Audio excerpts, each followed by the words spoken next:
Welcome to STV life. இன்னைக்கு வீடியோவில் என்ன பார்க்க போகிறோன்னா, தென்னிந்திய திரையுலகத்தோட நடிகை வேல் செல்வி, அதாவது சின்னத்திரை மற்றும் வெள்ளித்திரையில் ராணி ராதிகா சரத்குமார் அவர்களோட பிரமிக்க வைக்கும் வாழ்க்கை வரலாறு தான் இனிமேல் நம்ம பார்க்க போகிறோம். அதுக்கு முன்னாடி நம்மளோட சேனலை ஃபர்ஸ்ட் டைம் விசிட் பண்ணிட்டீங்கன்னா இந்த வீடியோக்கு ஒரு லைக் போட்டு மறக்காமல் சப்ஸ்கிரைப் பண்ணிக்கோங்க. வாங்க வீடியோக்குள்ளே போகலாம். ராதிகா அவர்கள் 1962 வருஷத்தில் ஆகஸ்ட் மாதம் 21ஆம் தேதி இலங்கையில் உள்ள கொழும்புல பிறந்திருக்காங்க. இவங்களுடைய தந்தையை எல்லாருக்குமே தெரியும். பிரபல நடிகரான எம்.ஆர். ராதா அவர்கள். தாயின் பெயர் கீதா. ராதிகா அவர்களுக்கு நிரோஷாங்கிற ஒரு தங்கையும் ராஜி மோகன்கிற தம்பிகளும் இருக்காங்க. ராதிகா அவர்கள் தன்னோட ஸ்கூலிங் லைஃப்பை இந்தியாவில், ஸ்ரீலங்காவில், லண்டன்லையும் முடிச்சிருக்காங்க.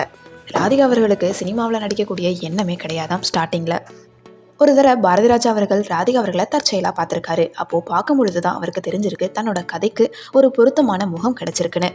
அந்த ஒரு காரணத்துக்காக தன்னோட படத்துக்காக தேர்வு செஞ்சிருக்காரு ராதிகா அவர்களை.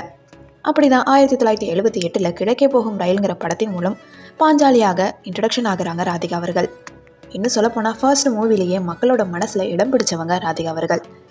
அதுக்கப்புறமா சொல்லணும்னா ராதிகா அவர்களோட வளர்ச்சிங்கிறது அசுர வேகத்தில் இருந்துச்சு.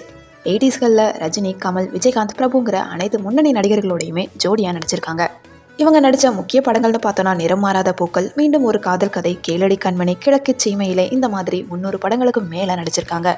குறிப்பாக சொல்லணும்னா மீண்டும் ஒரு காதல் கதை படத்திற்காக தேசிய விருதையுமே வாங்கியிருக்காங்க.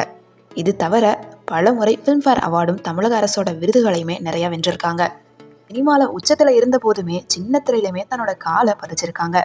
ஆடன் மீடியாங்கிற ஒரு ப்ரொடக்ஷன் கம்பெனியை ஸ்டார்ட் பண்ணி 1999 சித்திங்கிற சீரியல் மூலம் மிகப்பெரிய புரட்சியை ஏற்படுத்தியிருக்காங்க. அதை தொடர்ந்து அண்ணாமலை, செல்வி, அரசி, வாணிராணிங்கிற இவர் நடித்த மெகா தொடர்கள் அனைத்துமே பிளாக் பஸ்டர் ஹிட் ஆனுச்சு. இந்த ஒரு காரணத்தினாலையுமே இவங்களை சின்னத்திரை ராணினுமே அழைக்கிறாங்க. நடிகை ராதிகா அவர்களோட வாழ்க்கைங்கிறது பல ஏற்ற இறக்கங்களையுமே கொண்டது. 2001 வருஷத்தில் நடிகர் சரத்குமார் அவங்கள திருமணம் செஞ்சுக்கிட்டாங்க. இவங்களுக்கு ராகுல்ங்கிற ஒரு மகனுமே இருக்காங்க. மேலும் இவங்களுக்கு ரயான்கிற ஒரு மகளுமே இருக்காங்க. சரத்குமார் ராதிகா ஜோடிங்கிறது இன்றைக்குமே கோலிவுட்டில் பவர் கப்பலாக தான் இருந்து வராங்க. நடிப்பு, தயாரிப்பு மட்டும் இல்லாமல் அரசியல்லையுமே ராதிகா ஆர்வம் காட்டி வராங்க. இப்போது பல படங்களில் குணச்சித்திர வேடங்களில் நடித்து வரும் இவங்க சமீபத்தில் வெளியாக உள்ள தாய்க்கிழவி போன்ற படங்களில் இன்னும் தன்னோட மிரட்டலான நடிப்பையுமே வெளிப்படுத்தி வராங்க. ஒரு சாதாரண பெண்ணாக அறிமுகமாகி இன்னைக்கு ஒரு மிகப்பெரிய சாம்ராஜ்யத்தை உருவாக்கி இருக்கும் ராதிகா சரத்குமார் அவர்களுடைய பயணம் நிஜமாகவே உங்களுக்கு இன்ஸ்பிரேஷனாக இருந்திருக்குன்னு நான் நம்புகிறேன். இந்த வீடியோ உங்களுக்கு பிடிச்சிருந்துச்சுன்னா ஒரு லைக் பண்ணுங்கள், கமெண்ட் பண்ணுங்கள். யாராவது பார்க்கணுன்னு ஆசைப்பட்டீங்கன்னா கண்டிப்பாக ஷேர் பண்ணுங்கள். என்னோட சேனலை சப்ஸ்கிரைப் பண்ணாமல் பார்த்துக்கிட்டு இருந்தீங்கன்னா ப்ளீஸ் சப்ஸ்கிரைப் பண்ணிக்கோங்க.